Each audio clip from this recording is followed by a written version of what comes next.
চোপড়ায় যেতে পারেন রাজ্যপাল। দিল্লি থেকে ফিরেই চোপড়ায় যাওয়ার সম্ভাবনা রাজ্যপাল সিভি আনন্দ বোসের।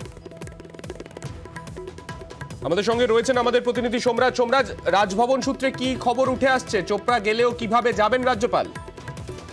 দেখো, আগামীকাল চোপড়া যেতে পারেন রাজ্যপাল সিভি আনন্দ বোস, সেরকমটাই সম্ভাবনা হিসাবে উঠে আসছে। ইতিমধ্যেই রাজ্যপাল দিল্লি থেকে কলকাতা ফেরার সিদ্ধান্ত নিয়েছেন। আজ দুপুরবেলাতেই তিনি কলকাতায় ফিরছেন। কলকাতায় ফিরে আজ রাতেই দার্জিলিং মেলে করে তিনি কিষানগঞ্জ যাবেন। কিষানগঞ্জ থেকে সড়ক পথে চোপড়া যেতে পারেন রাজ্যপাল সিভি আনন্দ বোস। যদিও রাজভবনের তরফে আনুষ্ঠানিকভাবে এই বিষয়ে নিয়ে কোনো বিবৃতি জারি করা হয়নি, তবে যেটা রাজভবন সূত্রে জানা যাচ্ছে যে রাজ্যপাল আগামীকাল সকালবেলায় কিষানগঞ্জ স্টেশনে নামবেন এবং কিষানগঞ্জ স্টেশনে নেমে তিনি সড়ক পথে চোপড়া যেতে পারেন। মূলত কিষানগঞ্জ থেকে চোপড়ার দূরত্ব সড়ক পথে 3 ঘন্টা।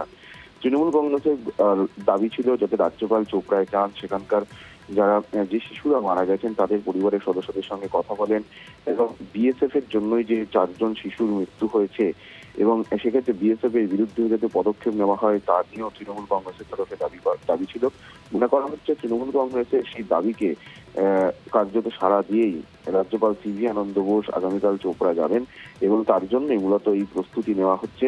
দুপুর 1টার সময় কলকাতা বিমানবন্দরে পৌঁছাবেন রাজ্যপাল সিভি আনন্দ বোস দিল্লি থেকে ফিরে এবং তারপর আজ রাতেই শিয়ালদা থেকে দার্জিলিং হয়ে তিনি কিষানগঞ্জ যাবেন। কিষানগঞ্জ থেকে সড়ক পথে চোপড়া যেতে পারেন, সেরকমটাই সম্ভাবনা হিসেবে উঠে আসছে। বেশ, ধন্যবাদ সোমরাজ।